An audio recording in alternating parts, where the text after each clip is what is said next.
ఆ vote banking ఉన్న వాళ్ళకి ఈ కోర్గా ఈ సర్కిల్ ఇంటర్సెక్షన్లోనే ఉన్న ఓట్ బ్యాంకింగ్కి కొంచెం వేరియేషన్స్ ఉంటుంది. ఇప్పుడు కామన్గా ఉన్న ఓట్ బ్యాంకింగ్ వరకు ఓకే, బట్ సెపరేట్గా పవన్ కళ్యాణ్ గారికి యూనిక్ బేస్డ్ ఓట్ బ్యాంక్, అది క్రిస్టియన్స్ ఉంటారు, ముస్లిమ్స్ ఉంటారు, డెవలప్ చేయాలని ఉంటారు. వాళ్ళకి ఏంటంటే ఈ ఇమేజ్ ఎక్కువ బిల్డ్ అయ్యే కొద్దీ ఓట్ బ్యాంకింగ్ పరంగా ఇట్టే వెళ్తున్నారు వెళ్ళే కొద్దీ వీరికి డిఫరెన్షియేట్ వస్తుంటుంది, ఆబ్వియస్గా లూజ్ అవుతూ ఉంటారు. అంటే యూనిక్ పాలిటిక్స్ ఎక్స్పెక్ట్ చేస్తారు. ఆబ్వియస్గా టీడీపీ చేస్తున్నా లేదా వైఎస్ఆర్సీపీ చేస్తున్న ఓట్ బ్యాంకింగ్తో పోలిస్తే జనసేనలో కొంత గ్రూప్ ఏంటంటే ఇది కొత్త రాజకీయాలకు మార్పు తీసుకొస్తుంది, జీరో పాలిటిక్స్ వైపు అటు చూడండి. అట్లాగా జీరో పాలిటిక్స్ అంటే డబ్బులు అది కాదు, ఖర్చు పెట్టే డబ్బులు ఇచ్చేది కాకుండా మామూలుగా రైట్ పీపుల్కి ఏం కోరుకుంటారు అలాంటి పాలిటిక్స్ మీదే చేస్తుంది. అలాంటిదే జనసేన ముందుకు తీసుకెళ్తుంది అన్న ఆ ఓట్ బ్యాంకింగ్ పర్స్పెక్టివ్ ఉన్న ఓట్ బ్యాంకింగ్ మటుకు ఎఫెక్ట్ పడుతుంది. ఇంటర్సెక్షన్గా ఉండి తన తత్వాలు బీజేపీ తత్వాలు లేదా ఆలోచనలు ఒకటే ఉన్న ఓట్ బ్యాంకింగ్ ఏదైతే ఉంటుందో వాళ్ళకి మటుకు అడ్వాంటేజ్ ఉంటుంది, కరెక్ట్గా చేస్తున్నారు పవన్ కళ్యాణ్. పార్టీ పర్సెప్షన్ లో చూస్తే అలాంటి ఓట్ బ్యాంక్ ఇంత ఇనిషియల్ స్టేజ్ లో దూరం చేసుకోవడం అంటే వేరీ చేసుకోవాలండి. మనం ఎంతవరకు దీన్ని స్ట్రెచ్ చేయొచ్చు, ఎంత ముందుకు వెళ్తే బాగుంటుంది. మనం 21 సీట్లు గెలిచాం, నెక్స్ట్ టైం ముందు మొత్తం గెలవాలంటే ఎన్ని గెలుచుకోవాలి.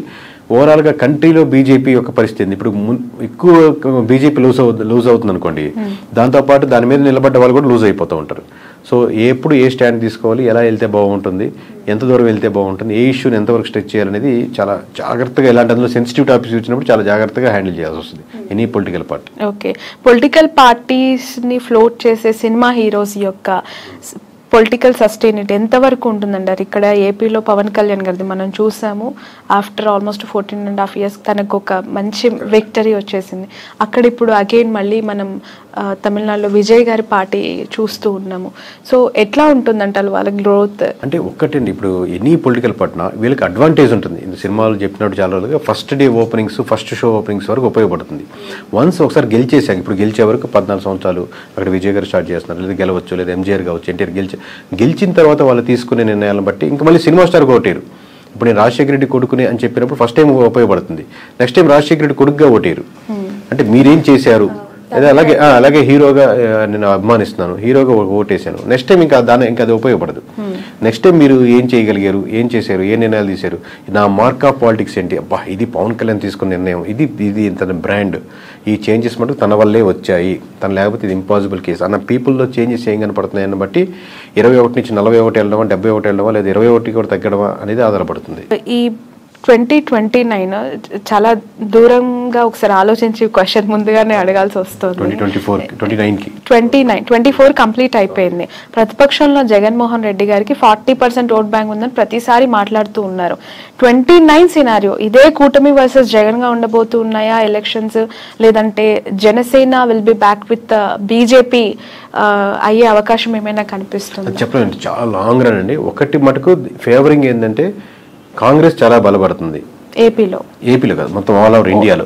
దాని ఇంపాక్ట్ అన్ని స్టేట్స్ లోనూ ఉంటుంది. ఆబ్వియస్లీ ఇప్పుడు బీజేపీకి 1% 2% ఉంది కదా, బీజేపీకి ఎవరు ఓట్లు వేస్తారు అనుకున్న స్టేజ్ కాడి నుంచి ఇప్పుడు ఎంపీలు కానీ ఎమ్మెల్యేలు కానీ గెలుచుకుని అసోసియేట్ ఉంటే బాగుంటుంది కదా అని ఉంటుంది. ఎందుకంటే ప్రతి స్టేటు సెంట్రల్లో గెలిచే పార్టీతో అసోసియేట్ అవ్వాలని కోరుకుంటూ ఉంటారు. Both are came from the ఒకే ఒక బ్రీడ్ నుంచి వచ్చిన వాళ్ళు, కాంగ్రెస్ కానీ వైఎస్ఆర్సీపీ కానీ. సో ఎంత కాంగ్రెస్ డెవలప్ అవుతా ఉంటే వైఎస్ఆర్సీపీకి తెలియకుండా డైరెక్ట్లీ ఆర్ ఇండైరెక్ట్లీ అంత ఫెచ్ అవుతూ ఉంటుంది. బీజేపీ యొక్క ఓట్ బ్యాంకింగ్, వైఎస్ఆర్సీపీకి ఉన్న ఓట్ బ్యాంకింగ్ కంప్లీట్లీ వేరే different set of vote banking. ఏముందో వైఎస్ఆర్సీపీ బీజేపీతో అసోసియేట్ అయినా లేదా ఉన్నప్పటికీ కూడా డైరెక్ట్లీ ఆర్ ఇండైరెక్ట్లీ ఇంతకుముందు వరకు, బట్ డైరెక్ట్గా వచ్చి నేను బీజేపీతో అసోసియేట్ అవుతున్నాను, బీజేపీ చేసేది రైటే, బీజేపీతో పార్టీతో మనం కలిసి ఉంటాం అని ఓపెన్ స్టేట్మెంట్ కానీ ఓపెన్గా వెళ్ళారు. ఎందుకంటే రెండు విభిన్నమైనటువంటి vote banking. But it comes to Congress తనకు ఒక ఫేవర్ ఉంటుంది, ఎందుకంటే ప్యారలల్ ఓట్ బ్యాంకింగ్, రెండు భావజాలం కానీ ఓట్ బ్యాంకింగ్ కానీ. సో అది ఎంత అడ్వాంటేజ్ అయితే అంత వైఎస్ఆర్సీపీకి ఫెచ్ అవుతుంది. So at the same time other side కూడా మన డెవలప్మెంట్ బాగుంటే వీళ్ళకి ఫెచ్ అవుతుంది. లేదు ఓన్లీ బీజేపీ తోనే అవుతుందంటే నష్టపోయేదానికి ఆస్కారం ఉంటుంది. వైఎస్ఆర్ కాంగ్రెస్ పార్టీ ప్యారలల్ గా చూసినప్పటికీ కూడా ఏపీ విషయానికి వస్తే there is very separate scenario అండి. కాంగ్రెస్ పార్టీ విషయంలో అక్కడ ఒక అన్యాయం చేసింది, మాకు ద్రోహం చేసిన పార్టీగా ఆ పార్టీ పైన ముద్ర ఉంది. అది ఎంతవరకు చెరిపేసుకుంటుంది ఆ పార్టీ అనేది మళ్ళీ ఒక క్వశ్చన్ మార్క్ గా కనిపిస్తుంది. సో అక్కడ గ్రో అనేది, కాంగ్రెస్ యొక్క గ్రో అనేది కనిపిస్తుందంటారా ఏపీలో? ఎందుకంటే ప్రత్యేక హోదా గురించి ఉద్యమాలు, ధర్నాలు ఇప్పటికీ డిమాండ్ చేసే అనేక మేధావులు ఉన్నప్పుడు, సో దీని గ్రోత్ ఎట్లా ఉంటుందంటారు? ఆబ్వియస్ గా దాని ఇంపాక్ట్ ఉంది. బట్ ఇంకా ఈ 4 years లో దాన్ని ఎలా కన్వర్ట్ చేసుకోగలరు, ఎలా ఎందుకంటే కాంగ్రెస్ బలంగా ఉన్నటువంటి ఒకప్పుడు స్టేటే కదా. సో ఎంత కన్వర్ట్ చేసుకుంటారు అనేది ఇప్పటి నుంచి తీసుకునే డిసిషన్ బట్టి ఆధారపడుతుంది అంటున్నాను. ఇప్పటికైతే మామూలుగా కాంగ్రెస్ కి ఓట్ బ్యాంకింగ్ ఇక్కడ ఏపీ వరకు పెరిగిపోయింది, అద్భుతంగా ఉందని ఏం లేదు. బట్ నేనేంటంటే నేషనల్ వైడ్ నుంచి ఇంపాక్ట్ వస్తున్నప్పుడు దాని ఇంపాక్ట్ ఎంతో కొంత ఆంధ్రప్రదేశ్ మీద కూడా పడేదానికి ఆస్కారం ఉంది. ఇప్పుడు మనం కూడా అబ్జర్వ్ చేస్తుంటారు కదా సెంట్రల్ లో ఏ గవర్నమెంట్ రాబోతుంది అనేది. సో దాని ఇంపాక్ట్ దీని మీద పడుతుంది అంటున్నాను. ఇప్పుడు కూటమి ప్రభుత్వానికి సంబంధించి 3 పార్టీల కూటమి ఇది. ఒక 1.5 year 2 years తర్వాత ఖచ్చితంగా టీడీపీ సింగిల్ గానే మళ్ళీ నెక్స్ట్ ఎలక్షన్స్ కి బరిలో దిగే అవకాశం ఉంది.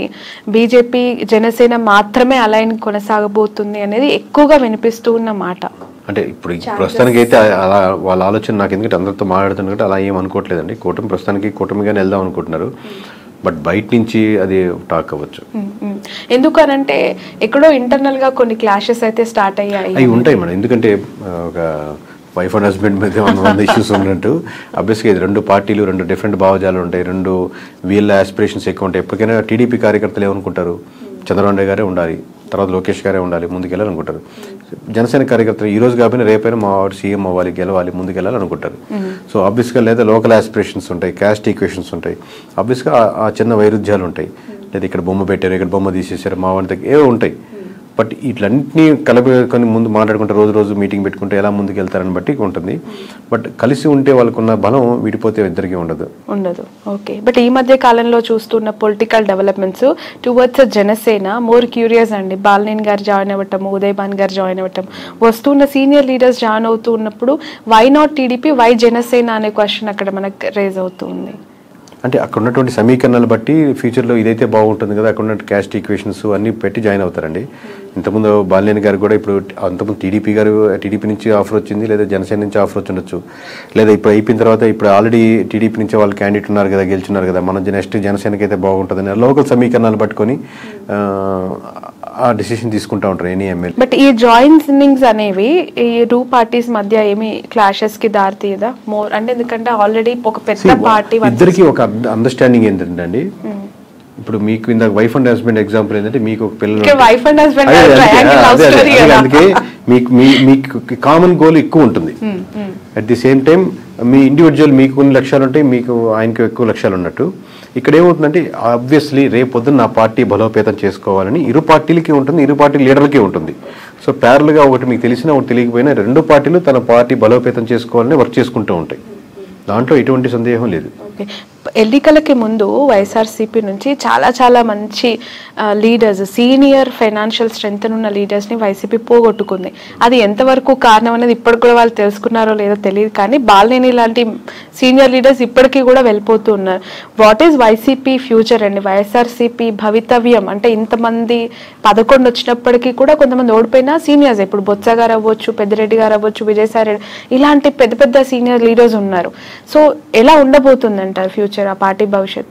అంటే ఎనీ పార్టీ అండి, నాట్ ఓన్లీ వైఎస్ఆర్సీపీ, ఎనీ పార్టీలో లీడర్స్ పోతుంటారు. ఇప్పుడు టీడీపీ నుంచి కూడా చాలా మంది వైఎస్ఆర్సీపీకి వెళ్ళినప్పుడు, లేదా ప్రజారాజ్యం నుంచి చాలా మంది మూవేలో ఉంటారు.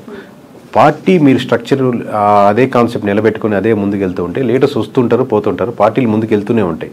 బట్ మీరు అదే కాన్సెప్ట్ని, ఆ కాన్ఫిడెన్స్ని పీపుల్లో బిలీవ్ చేసేటట్టు ఉండగలిగితే టైం కొంచెం గడిచిన తర్వాత మీకు మళ్ళీ జనాలు నమ్మేదానికి ఆస్కారం ఉంటుంది.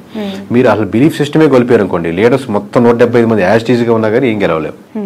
మీ సలహా ఏంటి? ఎవరికండి? 40% ఓట్ బ్యాంక్ వచ్చింది, 11 సీట్లే వచ్చాయి, అయినా ప్రతిపక్షంలో కూర్చున్నారు, ప్రతిపక్ష హోదానే లేదు అని చెప్పి మాట్లాడేవాళ్ళు. మీరు ఒక కేకే కన్సల్టెన్సీ నుంచి యాజ్ అ సీఈఓగా జగన్మోహన్ రెడ్డికి కావచ్చు, వైఎస్ఆర్సీపీకి కావచ్చు, వెళ్తాం అనుకునే లీడర్స్